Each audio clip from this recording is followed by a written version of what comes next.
How you guys doing?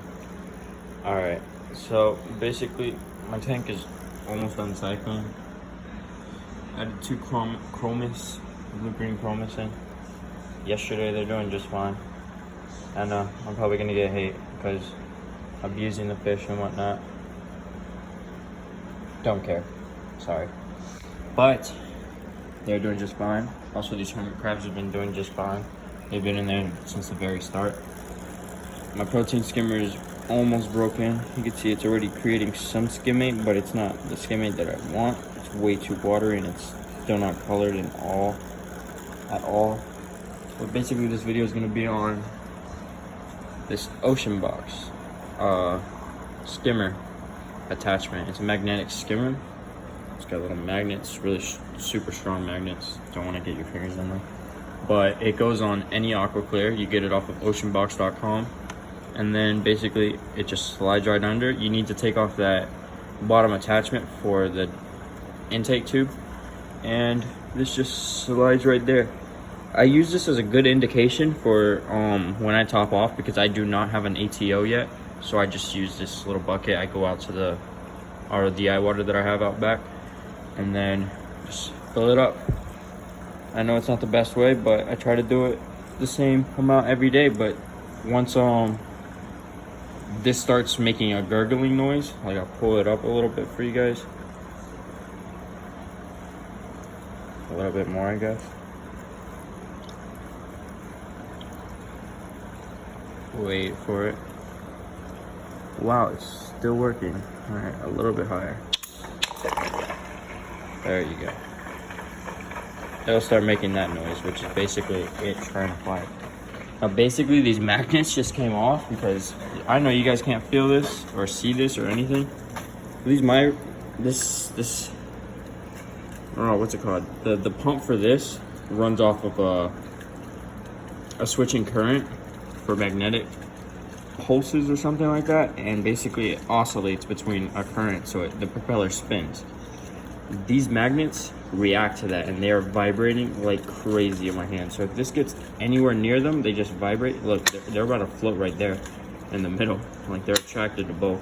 Very, very strong magnets. Please be careful, guys. Don't get your fingers in them. Like I barely can pull them apart with one hand. Hold on. Yeah, not coming off with one hand. You guys are going off the light for a second. Jesus, I barely can pull them off with 2 hands. Please be very careful. I warn you guys that magnets are so strong. They're neodymiums. They will cut your fingers if they get pinched. They will make you cry like you want your mom. I learned from experience. First day I got them, didn't know they were that strong. They pinched me on my thigh when I set them all down, and that hurt. I was bleeding for a little. I do have some detritus built up because well, it's still cycling, and I'll get some turbo snails to come and clean that up along with an emerald crab. They'll do a fine work of that. There's live coralline algae on that rock in the middle that's bridging. That one is a real reef rock. This one though is real coralline, and it had an aptasia on it. I got rid of it by getting a syringe and just boiling some RODI water. I know, as long as you know what type of corals you're going to kill or eliminate, it's not that big of a problem. Just try not to breathe in any of the fumes, guys. Come on, don't be stupid. Don't be inhaling this shit like it's a fucking whipped cream can. Just use caution. If you get hurt, it's not my fault. But that's what I did. I stuck it under the fan from my microwave. I dripped a little RODI water in that crevice right there. The one right under those 2 big holes. That's where the aptasia was. And well, first I removed him with a toothpick, like just to get him out. And I know they can spread, so I did it in this bucket and whatnot. So I removed him with a toothpick as much as I could, and then I went back and I squirted a little boiling water a few times in there. I also did soak the rock just in case in some, what's it called, Coral RX, because I don't know, just don't want to introduce anything. So I think, oh, I gotta sneeze. What's it called? Oh, it's not going away. yeah, I'm still getting a ton of micro bubbles. Ton and ton of micro bubbles. It still needs to be tuned a bit, because this I have almost in the closed position, which is causing the micro bubbles to forcefully escape throughout the side cracks, the crevices. If you guys don't know, this is the 115 Aqualife nano protein skimmer. It's a HOB, as you can see. Oh, that rhymes. I can rhyme anytime. All right, that's lame. So back to the original thing. These guys work great. The reason I got them was because there was a ton of oil slick on top of the water. I don't know what it was from, but there was a lot of it. There's some carbon in there right now.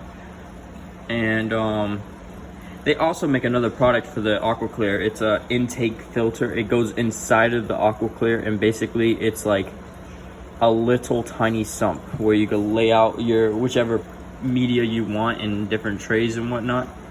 And it works better because, well, first you don't have to worry about these giant sponges. Like, I can't even get a video, I don't think. If I go around the back, look how big well, I cut mine down, by the way, and I threw in some filter floss, but it is just ginormous. I don't know why it's so big. I think it's for biological media also, biological filtration, for the fact that it's literally this big and it's just porous as hell. Like, it could only catch big stuff. So anything little is not going in there. Yeah, you can see where it's seeping out to the side right there. That's a problem. I might just go ahead and silicone that up and then just remove the silicone every time I need to clean it. Not sure yet, but yeah, go ahead and check out this product. It's very nice, very good, works very well. Not cheap made. It's made in Texas. Another guy did a video on this, prophetic reefing, something like that. Go ahead and just type in marine box and you'll find it. And yeah, it works really good. You should check it out. It was a little pricey with shipping and everything. It came out to $62 for this little thing. Oh, it's not that little. It's got a little size to it, but for the job it's doing, it's very good. I'm thinking about going ahead and getting 2 of these for, well, just one actually, because I use this filter for. This filter is for my mechanical filtration, and this one holds all my biological filtration. That's a good filter. You should check that out. It's the Forza FC6. It's 525 gallons per hour, and this is a 375, I believe.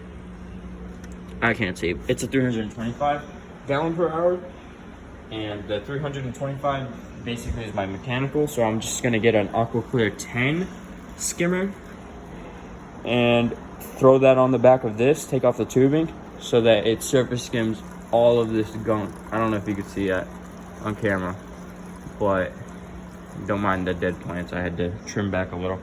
This tank is looking pretty nice, but at the same time it's getting overgrown by a lot of these weeds that I have in here. Like this foxtail in the back, you can see its roots just skyrocketing in the air. So I've been blacking out the tank a lot longer in the mornings and just turning them on later in the day, because they do stay on until 10 o'clock, 11 o'clock. And usually it's 10 o'clock, but I just keep them on because I like staring at my fish, because I'm a weirdo. Obsession. Yep, but go check them out. You have any questions, comment, like, and subscribe. And ask me if you want me to do any reviews on any of the other products on this tank, not that tank. And that's about it. Thank you guys for watching.